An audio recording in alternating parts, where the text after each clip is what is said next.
Estamos aqui para receber mais palavras.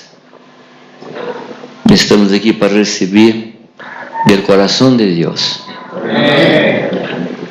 E estamos abertos para isto.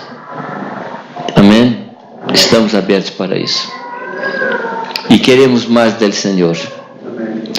A palavra tem alguns aspectos muito interessantes. Porque a Escritura diz que quem come o pão é o Senhor, não? Nunca mais terá hambre.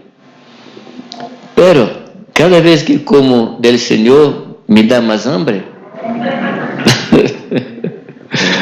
É verdade que quem come del Senhor nunca mais terá hambre de outras coisas. Mas a hambre de Deus é alguma coisa muito interessante.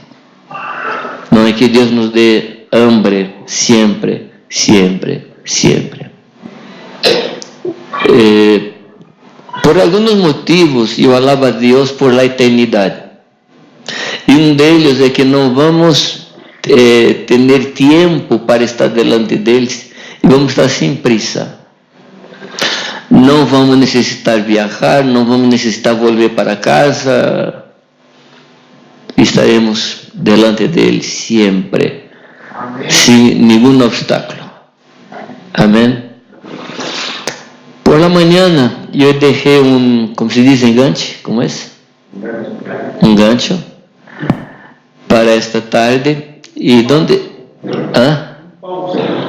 Uma pausa. E que texto eu falei com os irmãos? Que texto deixei? Juan 17. 23. E que diz esse texto? É ruego de Jesus. Eles falavam que este verbo rogar não usamos normalmente, verdade? Os advogados usam em seus ofícios para os juízes, pero poucas vezes usamos. E neste texto, quem está usando este verbo é o mesmo filho, o mesmo hijo, que está rogando ao Padre que seamos uno. ¿Y cuál patrón? En el patrón de la unidad que hay entre el Padre y el Hijo. Y en este tipo de unidad nosotros no sabemos cuándo termina el Padre y comienza el Hijo. ¿Verdad? No sabes cuándo termina el Hijo y empieza el Padre. Yo creo que en la iglesia va a ser así. No sabemos cuándo termina un hermano y empieza otro.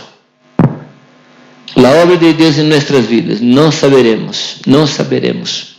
Porque haremos las mismas cosas con diferencias de personalidad, de temperamento, de características. Pero lo que yo comienzo, otro sigue y otro sigue y otro sigue. Y así una sola obra en toda la faz de la tierra. ¿Creen así, no? Porque Jesús ha orado por eso. Y Jesucristo tiene todo crédito delante del Padre. Y si Él ha orado, entonces Dios va a contestar. Ahora, nosotros no podemos producir la unidad. La orientación de Cristo es que la unidad debe ser preservada, ¿no? Así está en castellano. Debemos con toda diligencia preservar. ¿Preservar qué preservar? La unidad del Espíritu.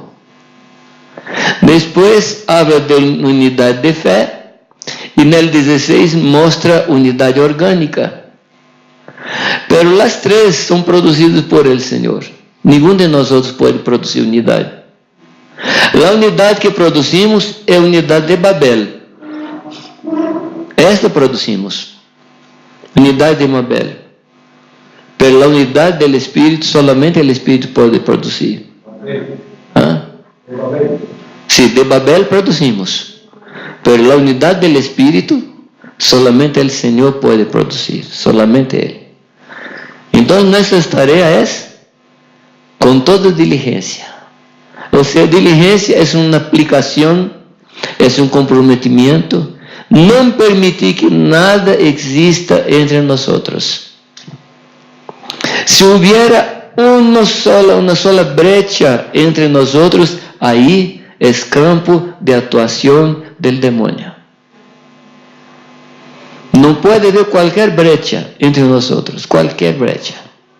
Porque si el patrón es el mismo patrón del Hijo con el Padre y no hay brecha entre ellos, ¿qué les parece? Y queridos, les digo con mucha tristeza que muchas veces hablamos de unidad con brechas. Y dejamos. Es como si fuera algo imposible que alcanzar la unidad. Dios habló, pero unidad solamente en los cielos. Y listo. Y vamos, como dice en portugués, vamos tocando a vida, no sé cómo sería aquí. Vamos pasando la vida. Pero queridos, no es así. No es así. Eu he aprendido que a unidade é alguma coisa que necessita instrução e educação. Porque nós não sabemos como conviver em unidade. Não sabemos. E tomamos, por exemplo, o matrimônio. Quando tu te has casado, tu has puesto uma aliança, ou tomado a aliança de Deus entre ti e tu esposa, entre ti e tu esposo. Pero tu não sabias como viver em unidade. Verdade? Eu digo que no matrimônio solamente perdemos, não ganhamos. O matrimônio não é para ganhar, é para perder. E na igreja é o mesmo. Verdade? Uns pensam que a unidade é o lugar onde vou ganhar. Ganhar se diz? Pero a unidade é o lugar de pérdida. Eu poderia citar vários textos para comprovar o que estou dizendo, mas vou falar de um solo. 1 Coríntios 10, 17. ¿Qué dice en tu Biblia?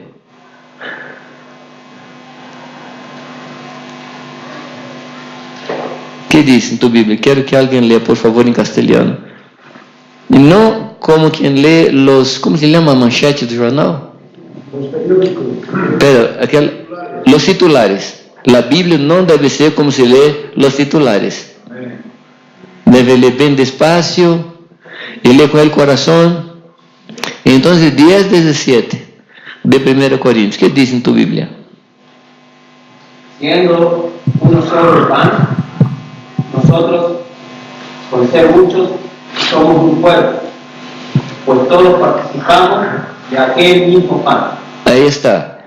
¿Qué dice Pablo que nosotros somos?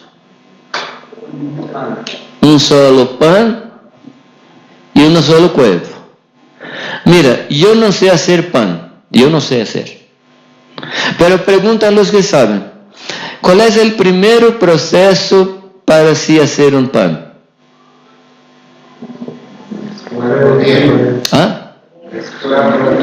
Mezclar, ¿qué más?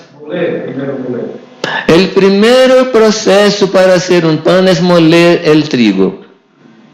Porque no estamos hablando de quibe. El quibe no necesita moler.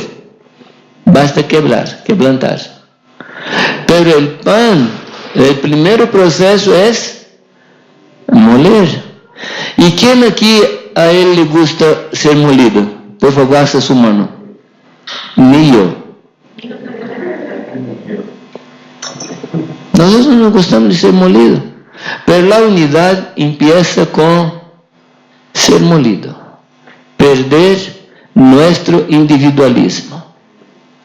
No perder la individualidad.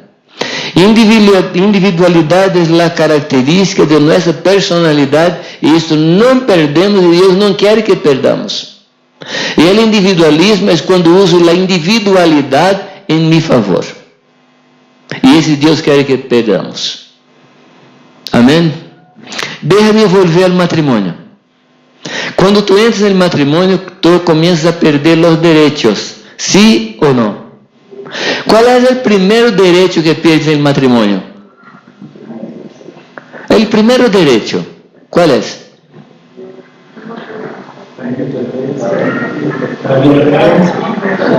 El derecho de saltar de la cama por el lado que quiera. El primer derecho.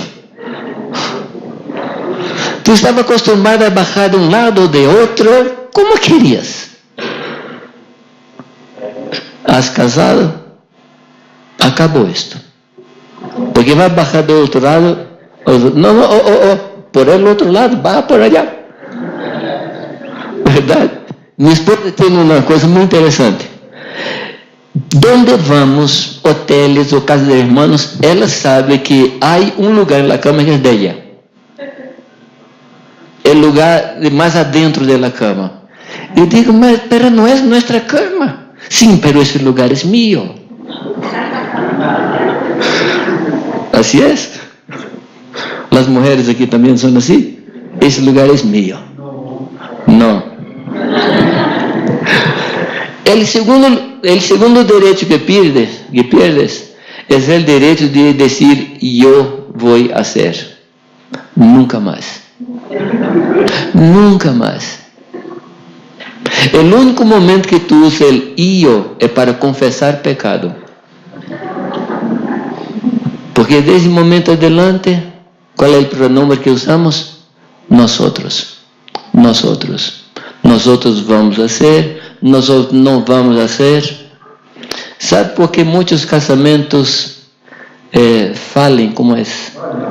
Fallan, fracasan. Es porque continuamos solteros en el matrimonio. ¿Sabe por qué mucha iglesia fracasa? Porque continuamos solteros en la iglesia. Pensamos que entramos en la iglesia para ganar. Y no nos permitimos ser molidos por el Espíritu Santo. Perder individualismo. Bueno, y el proceso del pan. ¿Cómo sigue? Muele. Después somos mezclados a otros granos de trigo. ¿Quién estaba aquí? Estaba yo. Y ahora no estoy más. Eu he desaparecido en medio. La cosa más triste para nosotros es no ser notado. ¿Verdad? Tú llegas a un lugar y todos son presentados menos tú. Y tú te quedas mal porque tu nombre no fue pronunciado. Cuando tú estás en un grupito y alguien llega y saluda a todos menos a ti, ¿qué sientes tú? Es el moler, ¿cómo es el verbo? Moler de Dios. Moler. Y muchas veces tú no percibes, pero Dios está te moliendo. ¿No? Cuando no cita nuestro nombre. Pero la pregunta, ¿quién eres tú para ser citado? ¿Quién eres? ¿Algún VIP? No. En la medida que Pablo iba creciendo en su vida con Dios, ele foi perdendo sua característica de VIP. Não? A los 50 y pocos años, cuando escribe los libros de Corintios, él se dice el más pequeño de los apóstoles. Es decir, él se comparaba a los apóstoles y se veía el más pequeño.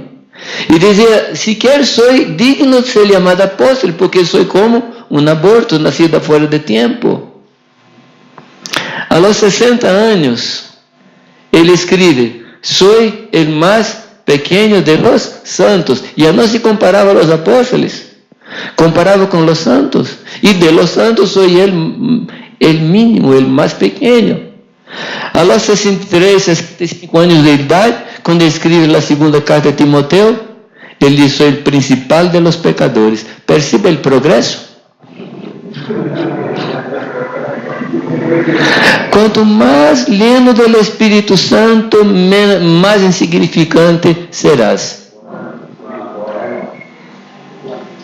Uno que pretende ser lleno do Espírito e busca os primeiros lugares, não está lleno do Espírito. Uno que está lleno do Espírito Santo e busca ser notado, não está lleno do Espírito Santo. Porque uma das coisas que o Espírito Santo faz é nos dizer que ele cresça e que eu diminua, hasta perder a cabeça. A quem me refiro? A quem habló essa frase, que ele cresça e que eu diminua. E para que não houvesse dúvida, Deus lhe quitou a cabeça. Para que nunca mais pensar qualquer coisa de si mesmo. Assim Deus hace. Ser molido, mezclado, passado no cilindro, se diz, onde se passa a massa, para que pierda todo o individualismo. E a igreja é a máquina de Deus para acabar com o individualismo. Quem pensa que a igreja é um lugar de paz, de bonança, recebeu um evangelho que não é o evangelho de Cristo. E depois, expuesto en el horno. Solamente después que somos alimentos para las naciones. Mientras no somos molidos, estaremos solitos y no produciremos. ¿Qué les parece? ¿Estamos prontos a ser molidos? E esse processo, queridos, leva muito tempo. Deus não nos muele no momento, porque não suportaríamos. Ele vai molhando área por área, passo a passo, em la medida que lhe permitimos nos moler. Porque se não queremos ser molidos, ele não nos muele. Pero não vamos a ser pan, nem seremos de um solo cuerpo. Amém? Ou seja, unidade necessita instrução e educação. Deus quer que sejamos educados em la unidade. Assim como somos educados no matrimônio. Há coisas que vamos fazer, pero em um momento nos recordamos que somos casados. Verdade? Claro, que não estou falando de um tempo largo. Agora estou completando 48 anos de matrimônio. Sim. E com a mesma mulher.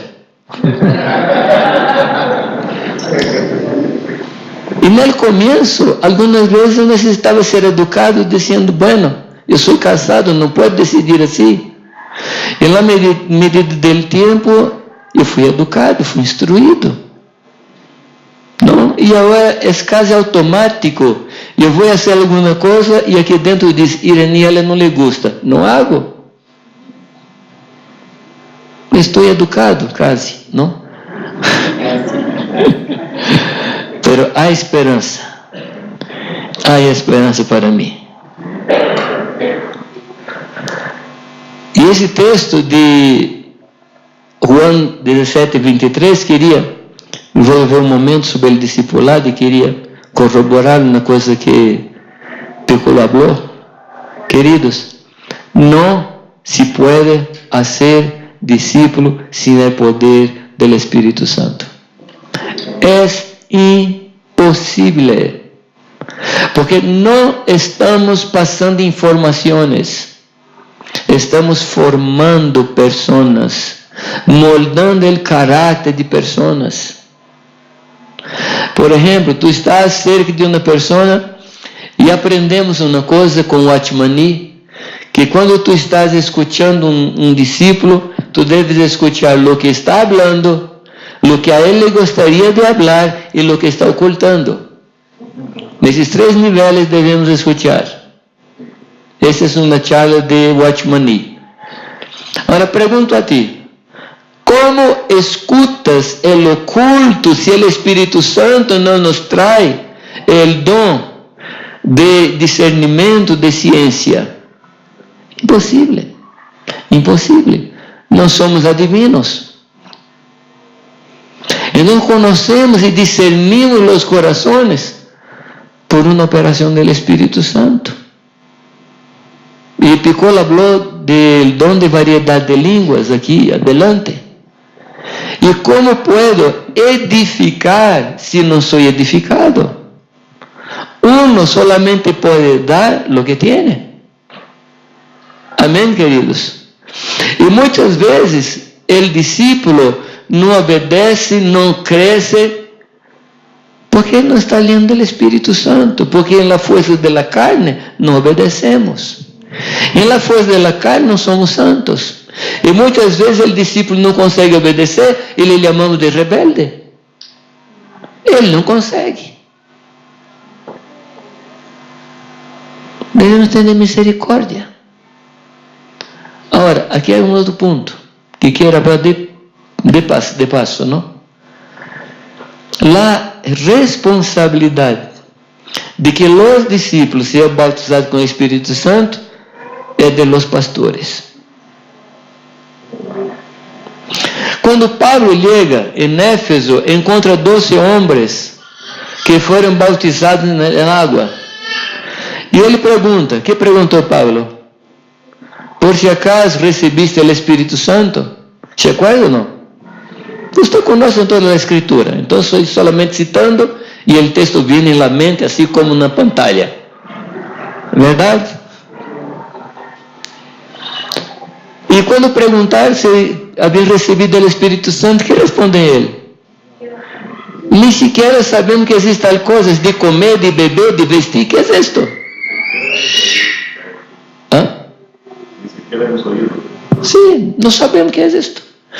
Como pode chegar a um novo convertido e dizer-lhe que ele necessita buscar o Espírito Santo se ele não sabe o valor disto?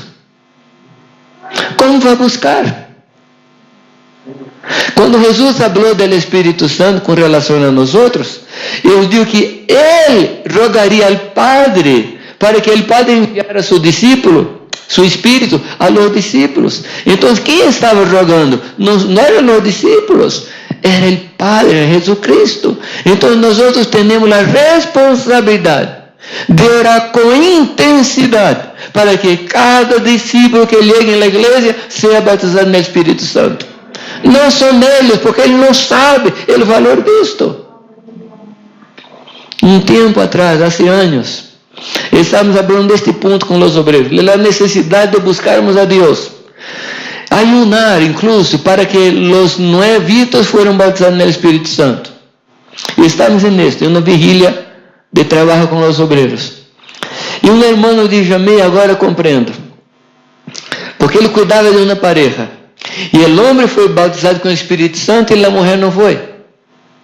Porque ele solamente estava orando por el homem. Machista, não? E no dia seguinte tínhamos uma Santa Cena e eu vi ele tomando o cálice, a copa, de vinho e o pão, e ele levou cerca da mulher e naquela noite ele orou harto por la mulher. E na manhã ele ligou para ela e disse: minha irmã, quero te pedir perdão porque eu não he orado para que tu fuera bautizado con el Espíritu Santo. Por esta noche oré harto por ti. Entonces ahora reciba el bautismo. La mujer recibió. Es nuestra tarea. Nuestra tarea. Interesante que tenemos bosquejos para preparar para el bautismo en el agua y no tenemos bosquejos para preparar para el bautismo del Espíritu Santo. Significa que no consideramos importante. No consideramos importante. Pero, queridos, es tan importante que la predicación del Evangelio, que era importante para que las personas recibieran los beneficios de la cruz de Cristo, Jesucristo dijo a él: no salgan antes que recibiera el poder que vendrá sobre ustedes. Primero Jesucristo dijo: id. Después él habla: no van. ¿Se acuerdan? No vayan hasta que. ¿Percibe la importancia del bautismo del Espíritu Santo? ¿Percibe? Mientras estoy hablando, espero que tú estés pensando ahora en la congregación tuya, en aquellos que no son bautizados con el Espíritu Santo, y en la promesa que tú estás haciendo ahora de orar y ayunar por ellos. ¿Estoy teniendo revelación o estoy forzando a que tú hagas esto? Los dos. Ah, hermanos, no sé si hay alguna cosa más importante para nuestra vida aquí como el bautismo del Espíritu Santo. Necesitamos de vino y agua. El agua y el vino. Y debemos mezclar por causa de nuestras constantes enfermedades del estómago. Comemos cosas que nos hacen mal. Vino y agua. Es un remedio fantástico. Vino y agua. Vino y agua. Amén. Mezcla los dos. Y Jesucristo dice que los judíos erraban por no conocer las escrituras y el poder. Escritura y poder. Escritura y poder. Ningún sin el otro. Los dos juntos. Escritura y poder. Amén. Nosotros no somos los místicos que andan bailando en las nubes, y también nosotros no somos los intelectuales. Nosotros somos la suma de las dos cosas: espíritu y palabra, vino y agua. Bueno, volvamos. Una de las cosas que el Espíritu Santo hace es nos juntar y nos unir. La unidad es obra del Espíritu Santo. Cuanto más lleno del Espíritu Santo, más próximos de otros seremos. Cuanto más llenos de carne, más lejos los unos de los otros seremos. Amén, queridos. Basta ver el libro de los Hechos. Cuando el Espíritu Santo viene, hay unidad en la iglesia. El primer texto que leemos aquí, ¿cuál fue? Ayer, menos César. ¿Cuál fue el primer texto que leemos? Salmo 133. Que habla de qué, hermanos? El aceite que viene sobre la barba. Barba habla de qué? Madurez. Unidad para personas maduras, ¿se dice? Personas maduras. Porque los niños no son unidos. Unidad para personas maduras. Si tú tomas un juguete y pones en un rincón, en medio a dos niños, media hora después, tú vuelves allí, ¿qué vas a encontrar? ¿Ah? Vas a encontrar un niño: no, ahora es tuyo, no, por favor, es tuyo, no, por favor. No es característica de niño. La unidad es característica de personas que crecen en Dios. Por favor, lea 1 Corintios, desde el 1 hasta el 3, que allí explica que somos carnales, por eso no somos unidos. Si somos separados, no es porque tenemos doctrinas distintas, es porque somos carnales. Queridos, no, decimos en portugués, no podemos dorar a pílula, como es que es? Yo no quiero aquí dorar la píldora. Somos carnales, por eso somos separados.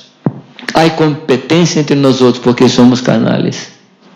Unos dicen soy de, otros dicen soy de Apolo, otros dicen soy de Cristo. Es la peor clase. Los que se dicen soy de Cristo es la peor clase. ¿Sabe por qué? ¿Quién es de Cristo? Es de Pablo, es de Pedro, es de Cefas, es de todos. ¿Quién es de Cristo? No tiene preferencia. O sea, prefiere a todos. Ahora, quien prefiere a Pablo, no prefiere a Cristo y no prefiere a Pedro. Que Dios nos ayude a crecermos en unidad. Amén, queridos. Hay mucha cosa que hablar de unidad, hay mucha cosa. Yo creo, queridos, que antes de la venida de Cristo, vamos a recibir una revelación sobre qué es el cuerpo de Cristo. En mi escatología, yo creo que será la última revelación, porque Cristo vendrá para una sola novia. Cristo no tiene harén. Cristo no es bígamo o polígamo. Él tiene una esposa. Y nosotros necesitamos tener la revelación. Yo les hablé ayer que por no discernir el cuerpo, hay en nuestro medio unos que duermen, otros débiles y otros, ¿qué dice el texto? Débiles, enfermos. Hay enfermos porque no disciernen el cuerpo de Cristo. En otro momento vamos a volver y tomar un poquito de 1 Corintios 11 en otro momento. Pero ahora quiero les contar una cosa, quiero les contar un hecho. Estamos en un grupo de hermanos de varios orígenes y estamos charlando sobre unidad. Y hubo un momento que sentimos que el clima a nuestro alrededor estaba cambiando. Percebimos que estamos tocando en un punto clave del corazón de Jesús. Un punto clave. Percebimos el Espíritu Santo como una nube que bajó en nuestro medio. Y nuestro corazón estaba con fuego, un fuego muy fuerte. Sentíamos que estaba tocando en el centro del corazón de Jesús. Y vino sobre mí un sufrimiento muy alto, sufrimiento fuerte, un dolor terrible que vino sobre mí. Y yo empecé a pensar, Señor, ¿qué estoy sintiendo? Y yo sé, queridos, que no es difícil predicar con respecto a unidad. ¿Sí o no? Si yo pedir a ti que hoy a la noche tú predicaras una palabra sobre unidad, todos aquí estarían listos, porque hay muchos textos en la Escritura. Pero en aquel día, Dios empezó a me hablar no sobre los pensamientos de Dios con relación a unidad. Dios me llevó a pensar en su sufrimiento con relación a unidad. ¿Cómo Dios sufre? Yo empecé a buscar las Escrituras y, queridos, la Escritura habla muchas cosas de cómo el Señor sufre con relación a la unidad. Podría traer para ti aquí muchos motivos de la unidad. Pero quiero lembrarte de uno. En Juan 11, 51, 52 hay una charla de las autoridades judías que están hablando sobre la muerte de Cristo. ¿Se acuerdan o no? Yo decía que era necesario que un hombre muriera. Y él dice que sería sumo sacerdote, dijo que no era necesario solo que muriera, solamente que sufriera, pero debería morir por la nación, debería morir por todos, porque él debería morir para juntar en un solo cuerpo los hijos dispersos. La muerte de Jesús, ela cumple algunos propósitos. Y uno de los propósitos es juntar los hijos que están dispersidos, se dice, dispersidos. Ese es uno de los motivos de la muerte de Cristo. Ele habló que cuando fuera levantado de la tierra, ele atraería muchos a sí mismo. Quanto mais exaltarmos a Cristo, mais seremos unidos. A exaltação de Cristo produz unidade em la igreja. ¿Por que sermos unidos? Porque Cristo ha muerto por isso. Amém. ¿Por que sermos unidos? Porque Jesucristo orou em favor disto. Nós temos muitos motivos. E o Salmo 133 diz que é como azeite que vem sobre a barba hasta suas vestiduras, borde das vestiduras. E o texto termina dizendo, porque ali o Senhor ordena a bendição e a vida.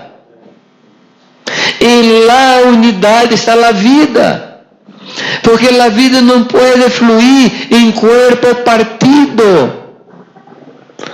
A unidade não pode fluir em membros soltos.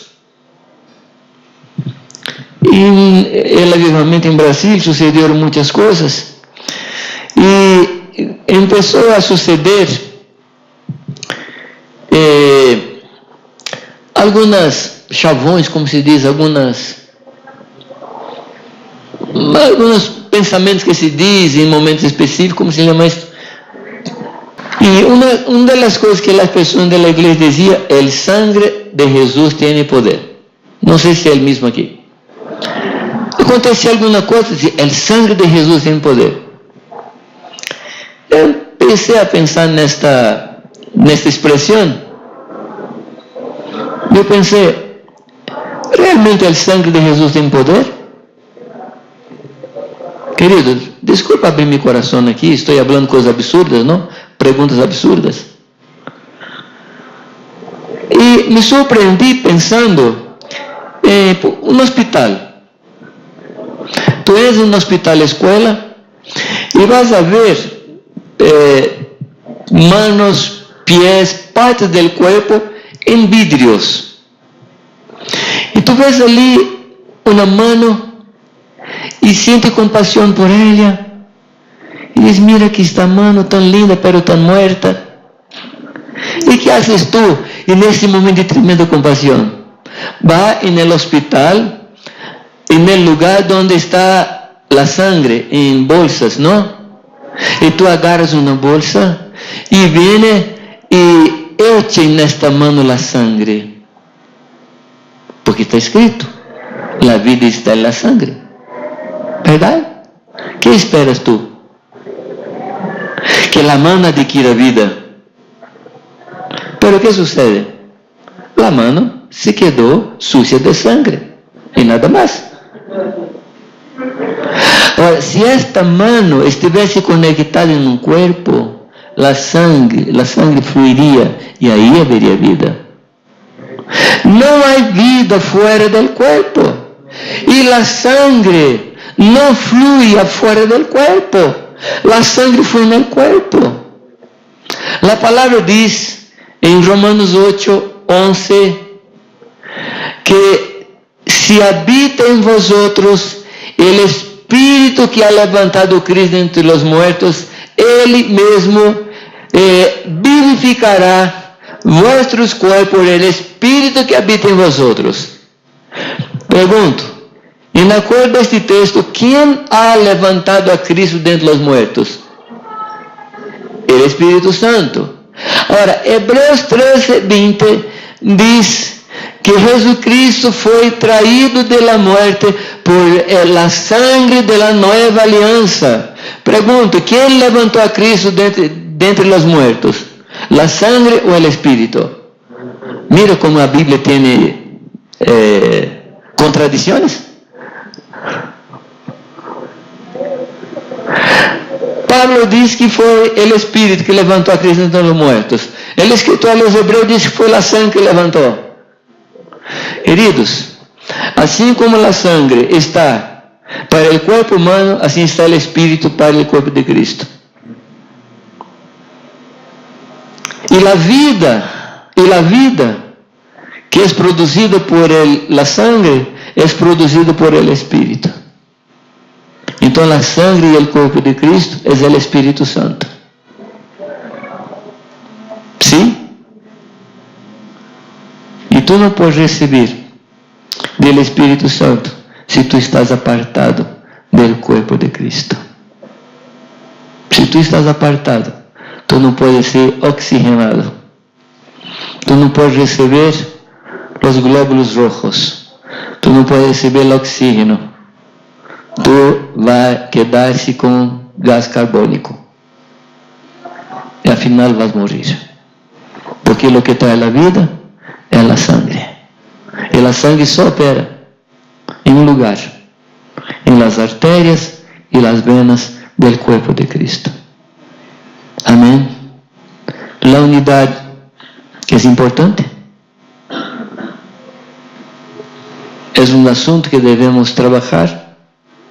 Yo creo, por lo tanto, que ese es el último tema que Cristo va a nos revelar antes de su venida. Ahora, toda profecía solo puede ser verdadeira si confirmada. Entonces, por favor, apunta isso en tu cuaderno y confere.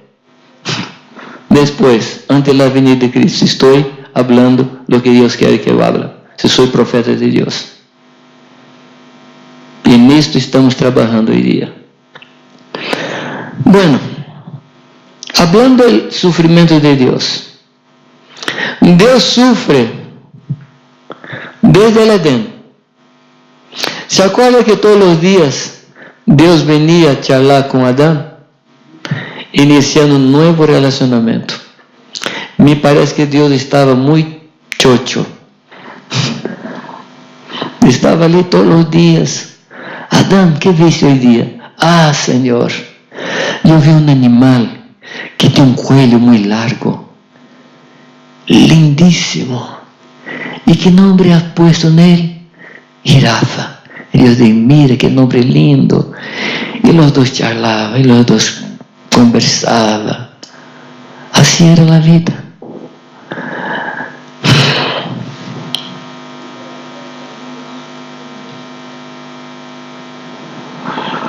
Pero un día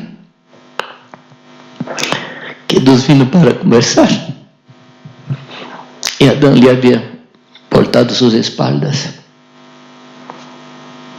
¿Qué sintió Dios? ¿Qué sintió Dios? Una vez, Irene y yo viajamos y dejamos nuestras hijas con un hermano de la iglesia, Rui, y nos quedamos 3 días afuera ministrando. Lunes volvimos para casa con una prisa tremenda de ver nuestras hijas. Y cuando llegamos en la casa del hermano, él estaba saliendo para ir passear com eles em um parque. E quando nos viu, ah, papi, vocês volveram?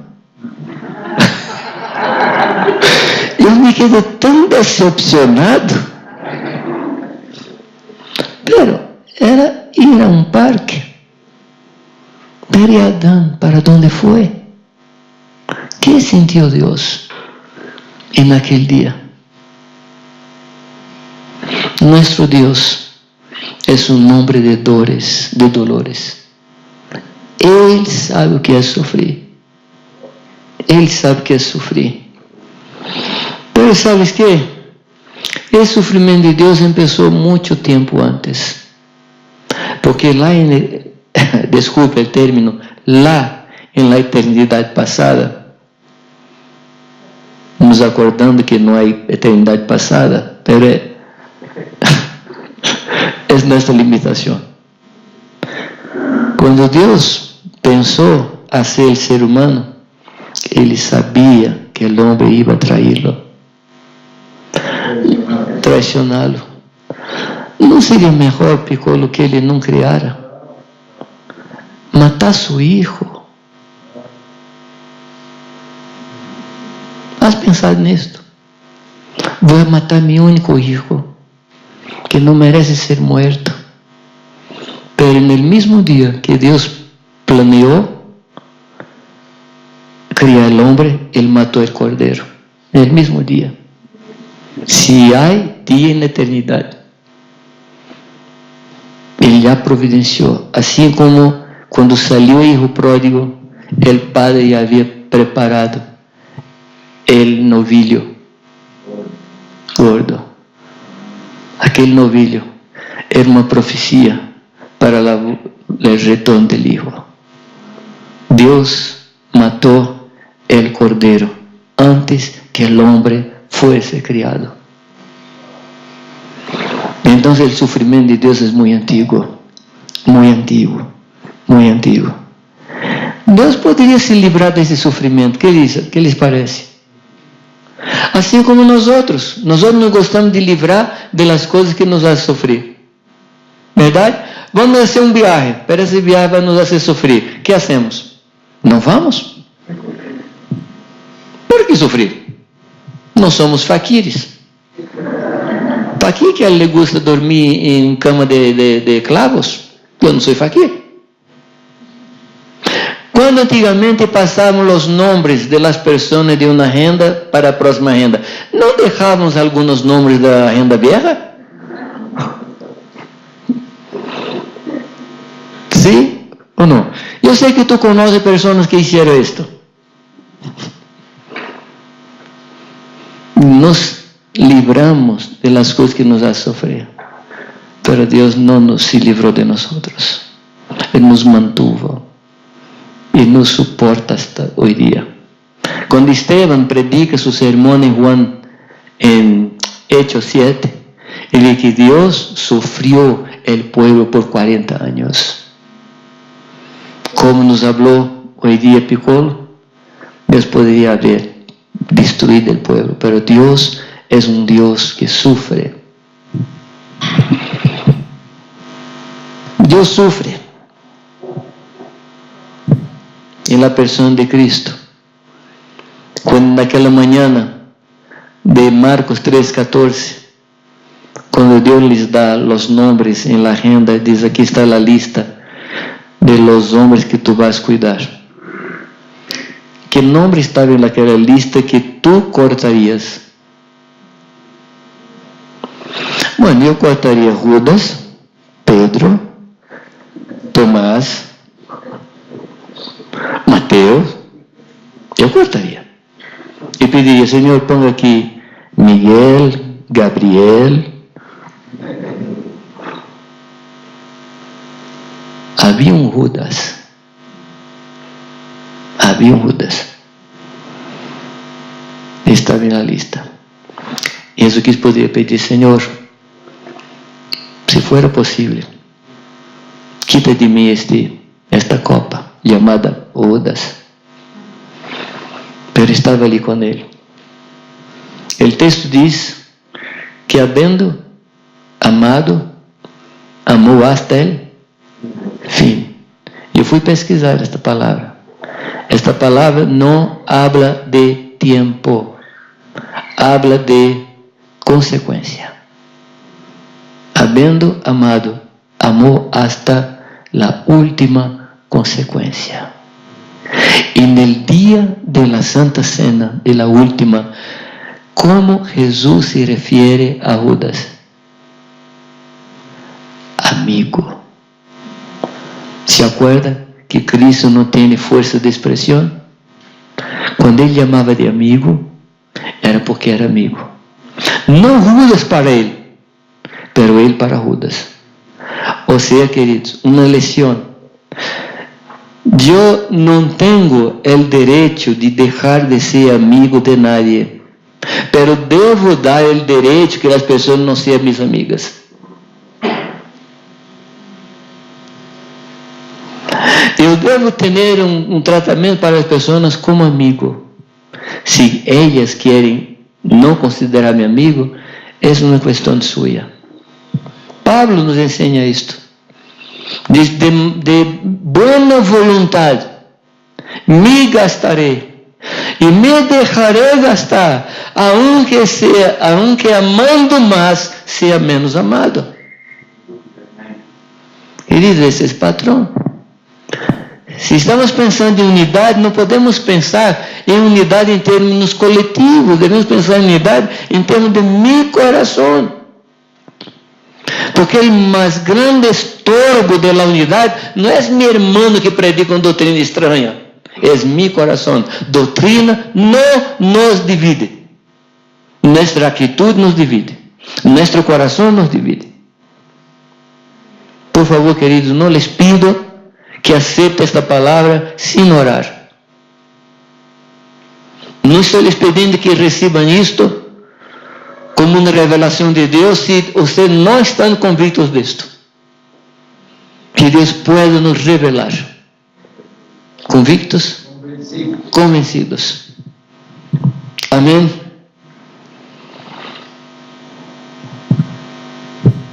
Ele amou Judas. Quando soplou o Espírito, quem estava no meio dos discípulos? Judas. Por se acaso Jesus desviou o sopro? Por se acaso ele desviou o sopro? Este não. Se fora eu, que tendo Judas em meu staff, em meu grupo, eu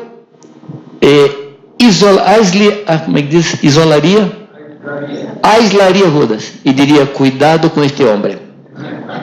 Cuidado. Este homem é malo. Não se aproxime dele. Tem um espírito terrível.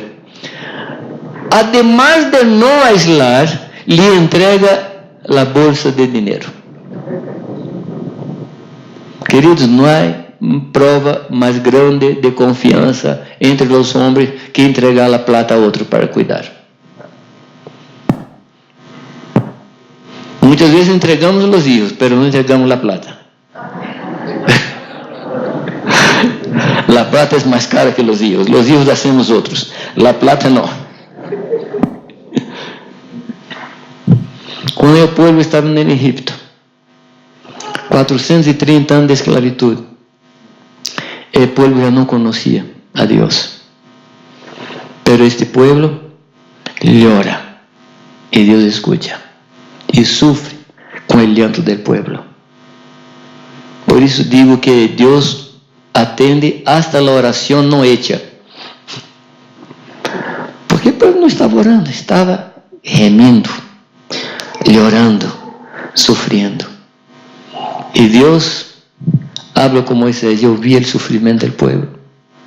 Ele diz que ele bajou para ver.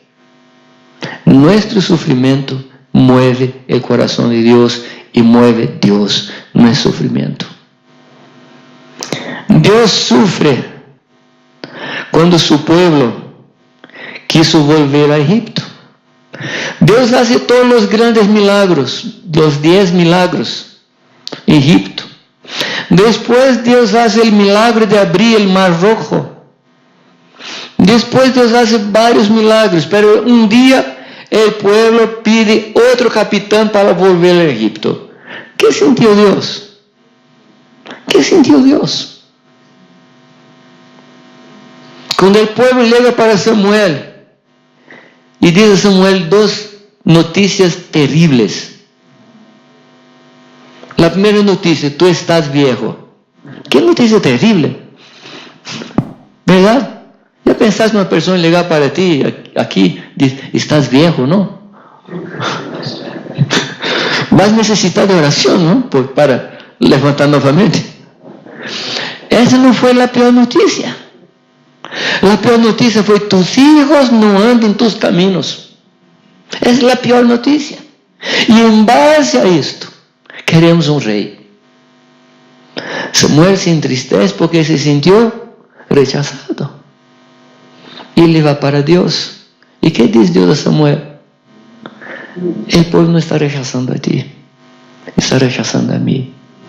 ¿Cómo Dios sufre? Me siento un poquito de misericordia para con Dios. Me siento compadecido de Dios. ¿Qué Dios sofredor tenemos? Cuando Jesús en Naín percibe un funeral y está una viuda con su hijo. Jesús podría en ese momento filosofar sobre la vida, ¿no? La vida y la muerte. Sus discípulos allí estaban y él podría aprovechar el momento para filosofar. No, mira, queridos discípulos, así es la vida. Unos mueren, otros no mueren, pero todos van a morir. Podría dar una charla sobre muerte. Pero ¿qué hizo él? Agarró a la mujer y dijo: no llores. Y devolvió el hijo a la mujer, porque él sabe lo que es sufrir. Él sufre cuando es rechazado por su pueblo, cuando él llega delante de Jerusalén y dice: Jerusalén, Jerusalén,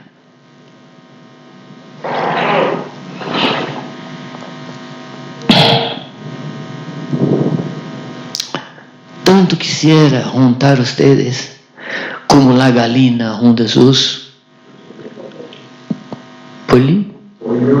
polluelos. ¿Y qué dice el texto? Jesús lloró. Jesús lloró.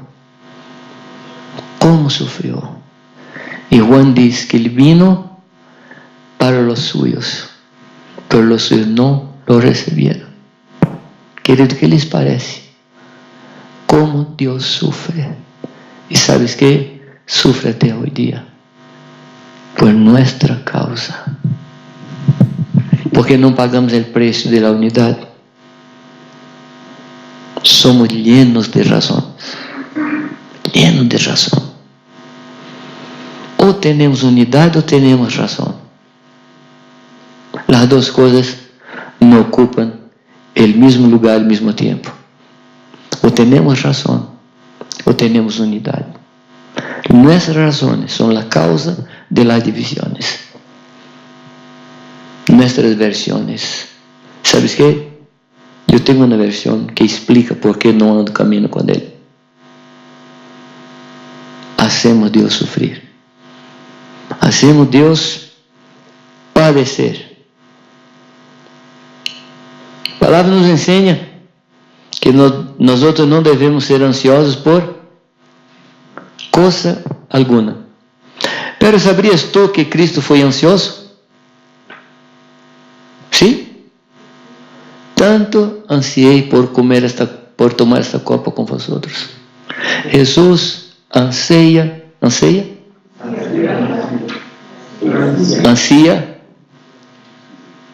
por unidad, por sentar a mesa con nosotros. Esta debería ser también nuestra ansiedad. Estoy ansioso por rever mis hermanos.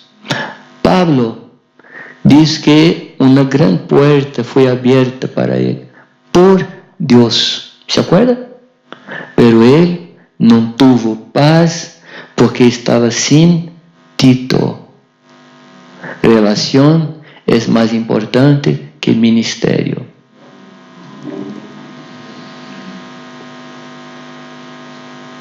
No hay nada más importante, porque es la relación que produce un ministerio fructífero. Si no hay relación, no hay ministerio de la paz de Dios. Hay ministerio de nuestra parte, pero no de Dios. Pablo nos enseña esto.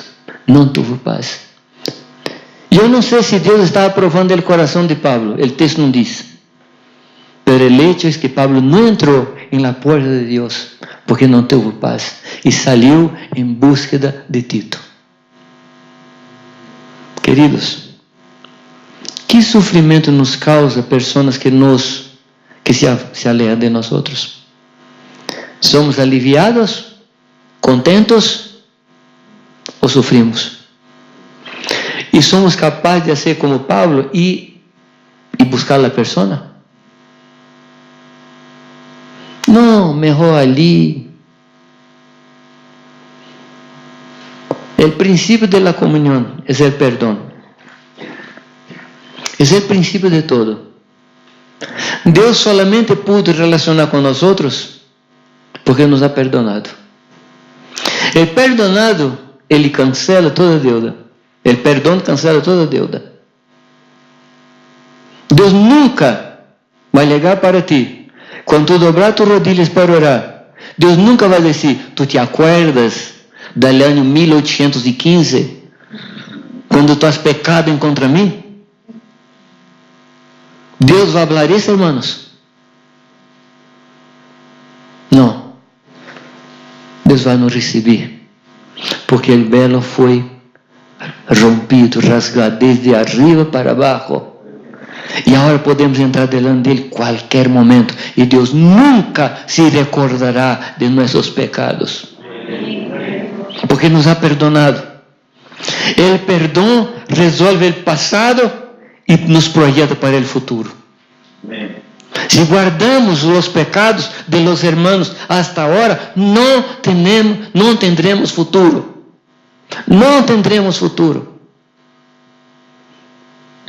O perdão muitas vezes é automático. Por exemplo, quando tu te has casado com tu mulher, e nesse momento houve uma declaração de perdão. Tu mulher te ha perdonado de todos os relacionamentos que tu tiveste antes. E também tu de la mesma maneira. O perdão é o começo de uma caminhada e não o final da caminhada. Nós nos perdonamos para caminhar. Então aquela ideia de dizer: estás perdonado, pero tu é allá e eu acá, não é perdão. Há alguns mitos com relação ao perdão. Por exemplo, eu não consegui perdonar porque não me olvidei. Quando a palavra diz que Deus se olvidou de nossos pecados, não está falando de uma questão de amnésia. Deus está dizendo que aquilo que nós outros dissemos no passado não vai interferir em seu relacionamento para comigo, porque Deus não se olvida. Perdonar é decidir que as coisas passadas não vão interferir em los sentimentos que tenho para com meu irmão. Esse perdão. E quantas vezes? Isso é quanto? 490. O que significa? Em um dia. Pero o que significa isso? Que tu deves comprar uma maquinita de contar perdão. Quando chegar em 40º, 89º, tu avisa ao irmão que ele solamente tem um solo crédito. E após isso, ao inferno. Nadie tem capacidade para pecar contra mim 490 vezes ao dia. Nadie. Então, o que está falando? De ter um coração perdonador. De trazer para o irmão um crédito de perdão. É dizer, meu irmão, tu tens o crédito de 490 vezes ao dia para pecar contra mim. Ou seja, já estás perdonado antes do pecado, porque foi assim que Deus nos ha perdonado. E Ele diz que devemos perdonar como Ele nos ha perdonado. E quando foi que Ele nos perdonou? Em la fundação de los tiempos. Ali Ele nos ha perdonado. Alguém disse no passado que Deus ha echado en el mar del olvido nossos pecados e puso uma placa, um cartel: é proibido pescar. Porque sabe que pessoas têm o dom de la pescaria, de los pecados de los outros. Está ali sempre sacando o pecado de outros. Queridos, não temos esse dom. Deus poderia ser. Deus poderia ser. Esse tipo de perdão, na Escritura, há 6 palavras gregas para perdão. Pero uma das mais fortes para mim é a palavra que se refere a perdão a 70 vezes 7, que habla de crédito de perdão. É decir, perdão pré-pagado. Antes de pecar, estás perdonado. Déjame um exemplo. Tu marcas uma cita com a pessoa para as 5 da tarde. A que horas ligas tu? Estou dizendo um cristiano discípulo normal. A que horas liga? Marcar às 5. A que horas liga? Não, vamos. Vamos falar por fé, irmãos. 10 para as 5. E este hermano tem a fama de nunca chegar no horário. Esse irmão vai retrasar, porque é de seu caráter. Pero está perdonado. E quando ele chegar, tu vas abraçá-lo com todo amor e carinho, como se ele não tivesse pecado. Queridos, como se diz? As fricções acabam. O irmão está perdonado. Por supuesto que alguém deve trabalhar com essa pessoa para que cambie. Não eu. Porque pode ser que ele vai retrasar e eu, do alto de minha bondade e santidade, eu vou dizer, irmão, eu vou tratar com seu caráter, não por minha causa, pero por tu causa. Tu não sirve para isto. Outro deve tratar. Porque mesclamos muitas coisas no nosso coração, enquanto os irmãos. Amém? Em realidade, Jesucristo não está falando de números. Jesucristo está falando de uma atitude, de um coração, de um tipo de coração que perdonamos. Queridos, a base da unidade é o perdão. Eu fui pastor de uma igreja, formei a vários obreiros, vários pastores. E aí um dia, os irmãos decidiram me invitar para não volver mais àquele grupo. Me pediram que eu não volvesse mais.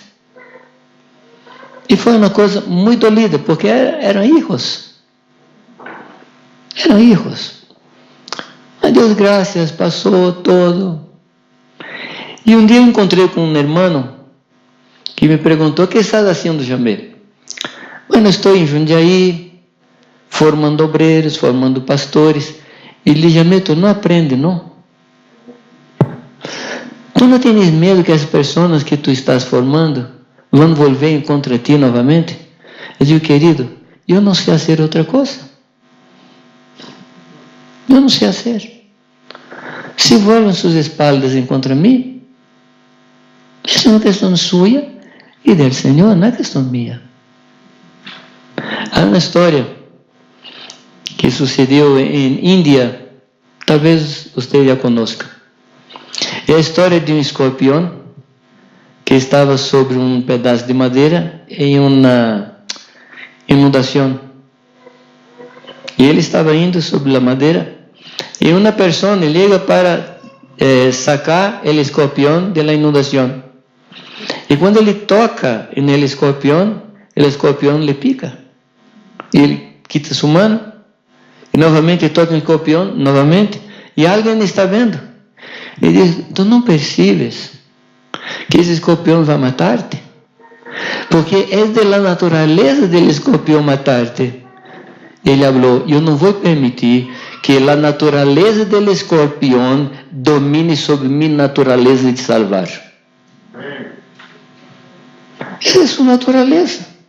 Pero minha natureza é de salvar, é de ter comunhão, é de ser um com o irmão. Se ele não tem essa natureza, é um problema entre ele e Deus.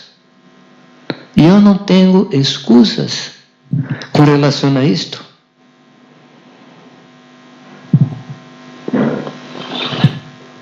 Em Atos 20, 28, Hay una expresión que no ocurre en ningún otro lugar de la Escritura. Hechos 20, 28. Hechos. En esa Escritura hay la expresión, la sangre de Dios. No hay en ningún otro lugar en la Escritura la expresión sangre de Dios. Tú vas a encontrar sangre del Cordero, sangre de Cristo, pero nunca la sangre de Dios. Y este texto dice que Dios ha comprado su iglesia con su sangre. Ahora, claro que Jesucristo es Dios, entonces es la sangre de Dios. ¿Qué quiero decir con esto? Que muchas veces el asunto unidad para nosotros es una teología o eclesiología. Para Dios es sangre derramada. Para Deus, a questão de unidade não é uma questão nem filosófica nem doutrinária. Para Deus é uma questão de hijo muerto em la cruz. Nós tratamos a unidade como doutrina. Nos assentamos em lugares com aire condicionado para discutir doutrina. Para Cristo foi um problema de cruz, de morte, de separação. Ele se separou do Padre para que nós pudéssemos juntar. Amém, amados? Que nós podamos pensar que este assunto é mais importante de aquilo que estamos pensando hasta ahora. O hermano Víctor Rodríguez, de Rosario, Argentina, ele diz que o pecado trajo uma crise em la Trinidade. Porque a Trinidade nunca havia se separado. Pero por causa do pecado, de la Trinidad se apartó de los otros. Nós oímos hoy día esto. Cuando Cristo habla, Señor, si fuera posible, pase de mí esta copa, Él no está hablando de la cruz, está hablando de la separación entre Él y el Padre. Es de eso que está hablando. Nuestro pecado causó crisis en la Trinidad. ¿Percibe hasta dónde va nuestro pecado? Queridos, unidade não é um tema qualquer. Quando Pablo habla de unidade, ele diz que Jesucristo derrubou a parede de separação que havia entre os judíos e os gentiles. Ora, em qual lugar de la Escritura vas a encontrar que havia um muro? Este muro era um muro que os judíos puseram entre o pátio de los gentiles e o pátio de los judíos. Este muro quem lo levantou foi os judíos. E havia uma pequena porta e arriba da porta estava qualquer gentil que passar, morre. Ora, Deus nunca levantou muro, Deus pôs um velo. Percebe a diferença? Nós ponemos muros intransponíveis entre nós e os irmãos. Deus põe um velo. Aviso, este velo não existe mais. E os muros siguen. Pero Dios ha derribado todo muro de separación. No necesitamos más tener muros, ni materiales ni virtuales. No necesitamos más de los muros. El velo fue protección para las personas. El velo era para impedir que el hombre llegara en el lugar santísimo y morrera por causa de la santidad de Dios. Entonces el velo no era para proteger a Dios, el velo era para nos proteger. El ángel con la espada en el jardín no era para guardar el jardín, era para nos guardar, porque vamos comer y estamos comiendo del árbol del conocimiento del bien, que es Jesucristo. Él es nuestra árbol, Él que nos revela. En Él están todos los tesoros de sabiduría y ciencia. En la medida que comemos, entendemos todas las cosas. Él nos revela todas las cosas. Es que nos dice la palabra. Y el ángel y el velo era para nos proteger. Y los muros que ponemos es para nos proteger de los hermanos. Queridos, deveríamos nos avergonzar de los muros que ponemos constantemente.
Silvia no es mi hermano, es mi hermana. Venga, venga, venga.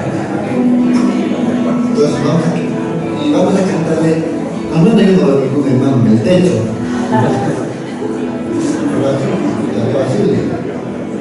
¿Sí? Entonces vamos a cantar así, mirando a los ojos.